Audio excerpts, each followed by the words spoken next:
On cherche à calculer la limite de un, qui est par définition n fois la somme de k égale 0 à n-1 des 1 sur k au carré plus n au carré.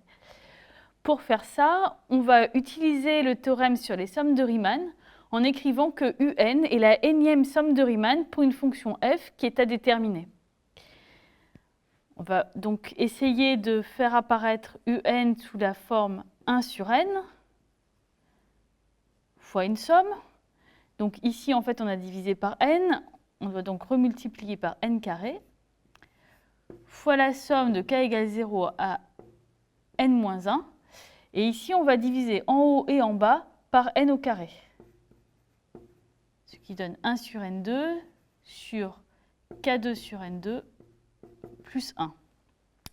Le n carré en dehors de la somme et celui-là se simplifient. Et on obtient donc un égale 1 sur n fois la somme de k égale 0 à n-1 des 1 sur k sur n au carré plus 1.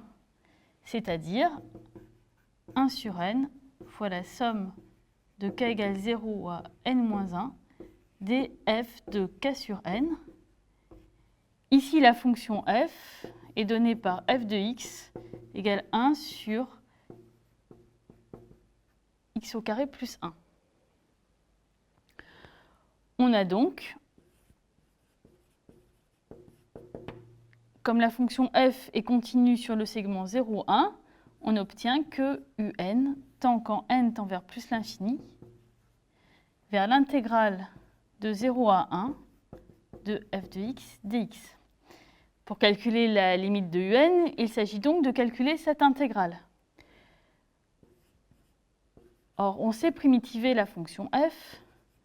1 sur x2 plus 1, c'est la dérivée de la fonction arctangente.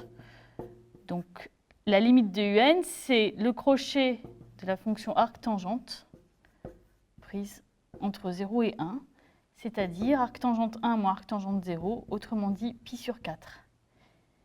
Finalement, on a montré que un tend, quand n tend vers plus l'infini, vers pi sur 4.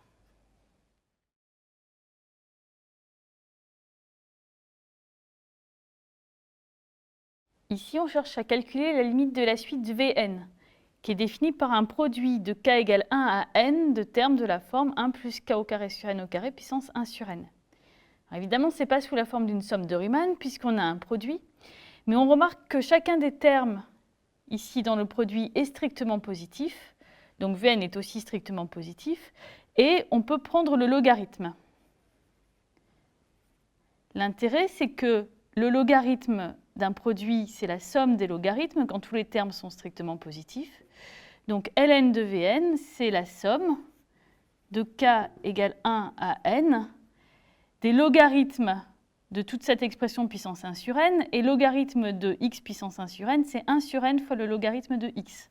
Donc ici, on obtient 1 sur n, ln de 1 plus k au carré sur n au carré, qu'on peut donc écrire sous la forme 1 sur n fois la somme de k égale 1 à n des f de k sur n, où la fonction f est donnée par f de x égale logarithme de 1 plus x au carré. On sait donc que ln de Vn tend quand n tend vers plus l'infini, vers l'intégrale de 0 à 1 de ln de 1 plus x au carré dx, puisque la fonction ln de 1 plus x2 est bien continue sur 0, 1.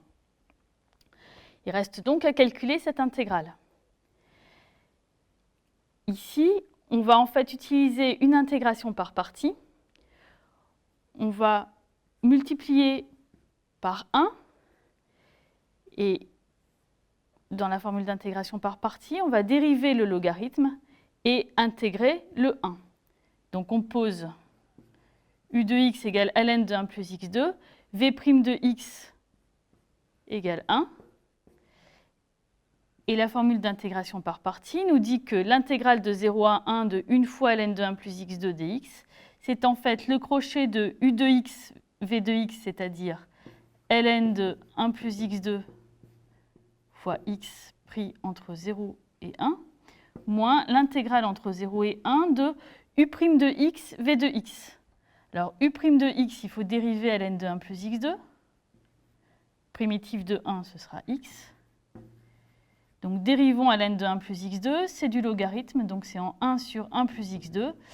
Et au numérateur, on met la dérivée de 1 plus x2, c'est-à-dire 2x. On a donc ln de 2 fois 1, moins ln de 1 fois 0, ce qui fait 0, moins l'intégrale entre 0 et 1 de 2x carré sur 1 plus x carré dx.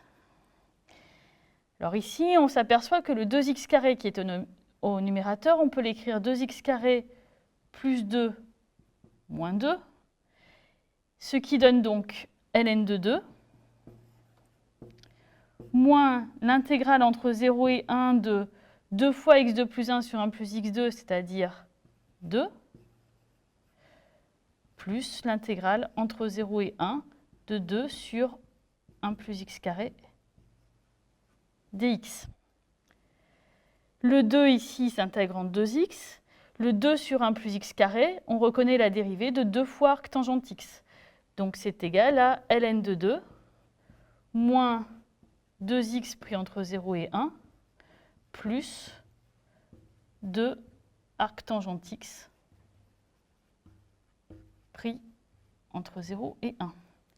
C'est donc égal à ln de 2 moins 2 plus 2 fois pi sur 4.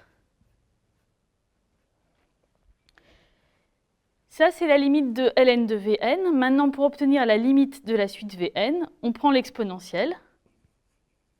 Et finalement, Vn tend quand n tend vers plus l'infini, vers l'exponentielle de cette quantité-là, c'est-à-dire exponentielle de ln de 2 moins 2 plus pi sur 2.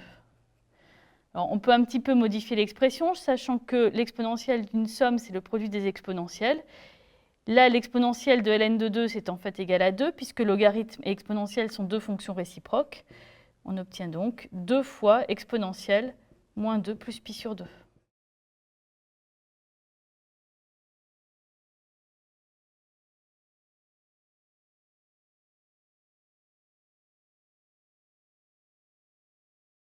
Les sommes de Riemann consistent à construire une suite à partir d'une fonction petit f, et le théorème sur les suites de Riemann donne ensuite la convergence de ces suites vers l'intégrale de a à b de f de t dt. Alors, il s'agit à chaque fois des mêmes expressions, mais par contre, on peut changer les indices de la somme. Donc la première somme de 0 à n-1, la seconde de 1 à n, et la troisième de 0 à n. Dans les trois cas, la convergence de la suite est toujours vers l'intégrale. Alors géométriquement, en fait, la première méthode consiste à utiliser la méthode des rectangles à gauche et la seconde, celle des rectangles à droite. Comme exercice, vous pouvez, à partir de ces formules, étudier la limite des suites suivantes. xn égale 1 sur n, somme de k égale 0 à n-1 de sinus k pi sur n. Et yn égale somme de k égale 1 à n d1 sur n plus k. Il faut donc choisir correctement la fonction petit f, les paramètres a et b, et enfin calculer une intégrale. Vous pourrez ainsi montrer que la suite xn converge quand n tend vers plus l'infini vers 2 sur pi, et que la suite yn converge vers ln de 2.